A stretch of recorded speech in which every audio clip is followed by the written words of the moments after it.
So what do we think of this bike? It's pretty cool. You know, just in and off some of these little jumps, it definitely, you're landing on the flat, but I'm definitely working it all the way. Definitely hitting the bottom, but it's not too harsh. It builds up to it pretty good. The motor's really good. Really good. It's a typical overboard kind of engine.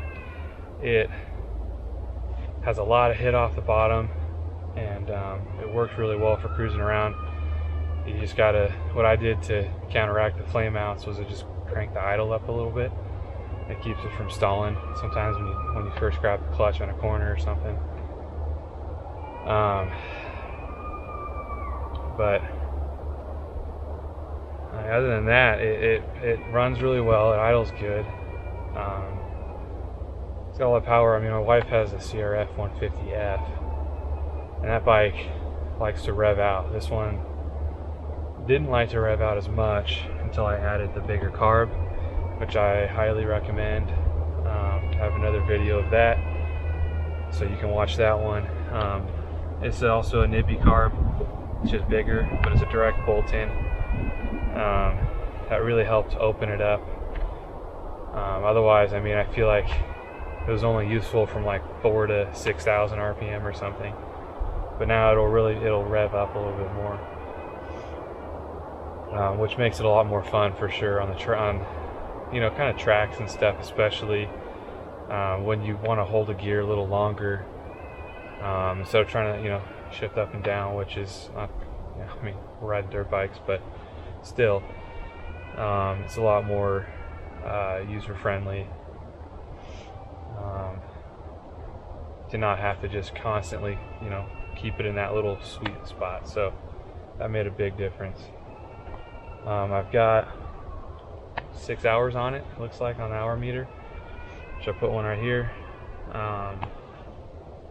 So I've had a fair amount of time on it, not a lot, but we have the big bike, so this is kind of just for tooling around, playing around. So it doesn't, you haul around for a half hour and then you put it away. It's actually pretty plush. See, you can get through some of the travel. So it actually doesn't ride too bad just on like the more trail stuff. What is a little different about these bikes is that I think people call them stink bugs. Kind of like some of the KTMs are known for that, being a little rear high. So definitely bring these forks down, and it'll help get some of that twitchiness out, because they're also super short wheelbase and they're pretty tall because of the suspension. So you ride kind of high, so they like to move around, which really threw me off at first, but you kind of get used to it. It's not, I always felt like I was gonna slide out, because on a big bike, if you're making movements like that, you're probably gonna go down or close to. But on this one, you kind of just throw it around. I mean, it only weighs like 150 pounds or something like that, so it kind of just moves around more like a mountain bike. You saw the cold start. It starts up a lot better now. At first I had a little bit of trouble with it. That pilot jet's gonna make a big difference on that. And making sure you have that idle up. This bike doesn't like the idle super low. It will flame out. So get that idle up a little bit, and it's not gonna hurt it. Just don't turn it up too much to where it wants to drive on its own in gear, but even still, it doesn't make a big difference. You won't notice it because you're not cruising around right off idle anyways normally. I haven't had any issues. I'm trying to think any other problems. I mean, I put that pipe on there, so it's actually a lot quieter. I forgot to mention that. I have a video of it, but cruising around right now, pipe's probably twice as quiet as the other pipe, that stock one that comes on it, which I would recommend getting a quieter pipe because it's borderline obnoxious. It actually doesn't sound bad. It sounds kind of like a 250 or 350, but it's too loud, in my opinion, for cruising around campgrounds and stuff. A stock tire, I mean, it's pretty much gone. It's didn't last too long in the back. You know, it's 6 hours. Pretty much only been on dirt. Front tire looks okay, and it actually doesn't have bad traction or anything, so I'm gonna leave that one. I'll put a new rear on. You know, no chain issues, nothing. When I'm riding it, I'm not riding it easy. You know, I mean, it's a little play bike, so kind of just give it hell. There's one weird thing that I have happen. I don't know if they all do it, but in between first and second, I find a lot of times going into first, it doesn't make it, and there's this in-between spot where you can actually hear something kind of clanking around a little bit, and it doesn't quite make it to first, and it won't go in second, so it'll feel like neutral, but really you're actually between first and second, so that's kind of an issue. Grips are really nice. I haven't had any issues with those. The lever's not bad, super easy adjustments, has a big adjuster on it. Oh, I guess one weird thing was when I didn't even notice until actually my dad was cruising around on it and knocked the front brake was like way off, and the throttle came like installed way out of the bars. I don't know what that was about. I didn't even notice until I went to move it back, and everything didn't quite line up. So check that when you get it. I don't know if it just slid out from factory cruising around or what, but that was an issue. Brakes work really well. Plenty for, I mean, they're all hydraulic. Plenty for a little bike like that. Little tiny tires are not hard to stop. So those work actually really well. The lines seem pretty nice, actually. Like nylon jacketed, braided lines, so stainless steel lines probably. I haven't noticed anything leaked or bent up. I think I dented the rims a little bit.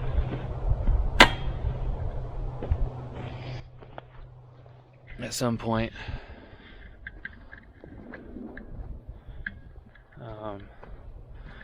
Probably, that's another thing to note, is I read about it. It makes sense. You're on this little bike, little wheels. Keep those things up at like 20 plus. One, so you don't spin the tire on the wheel and like rip your tube valve, air inflation valve, Schrader valve out. But two, if you come flying through a road and you hit like a root or something, then you will bend it.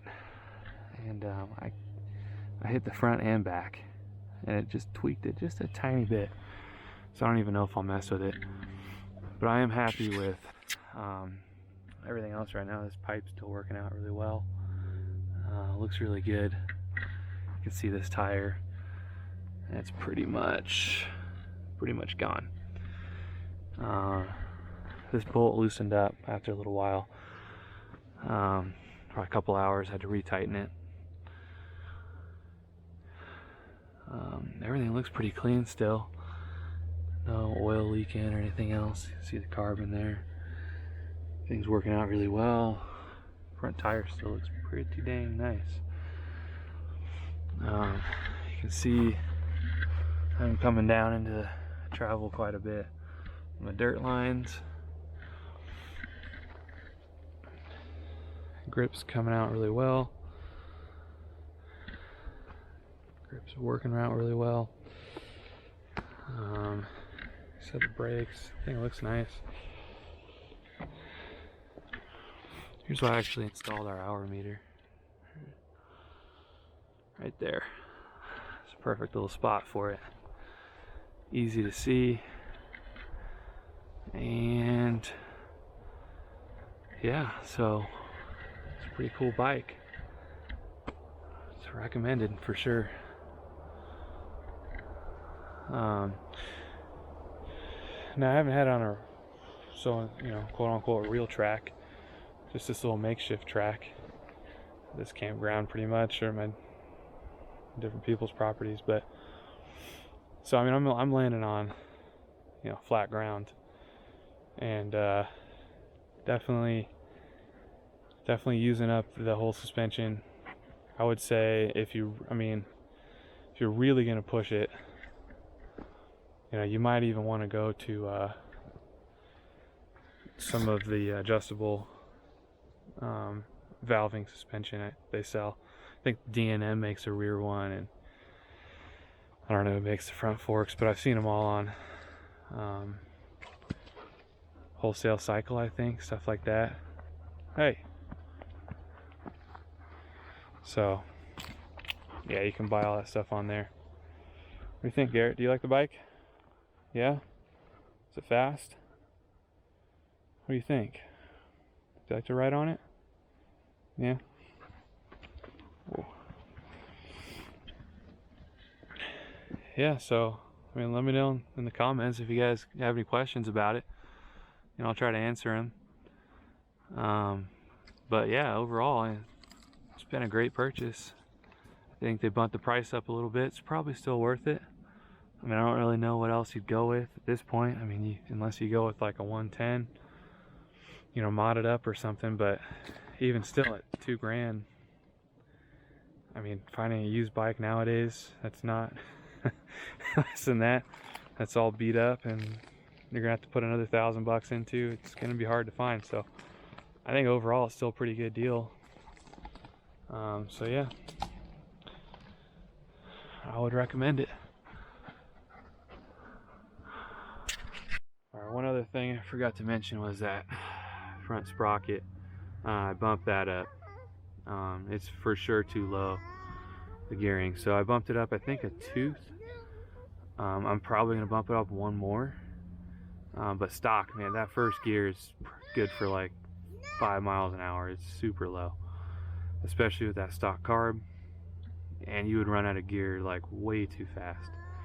So, well, it's probably one of the first things I did. I didn't make a video on it, but bump that front sprocket up a tooth, or you could drop the back down a couple teeth, I guess, but it's easier to do the front. That'll make a big difference.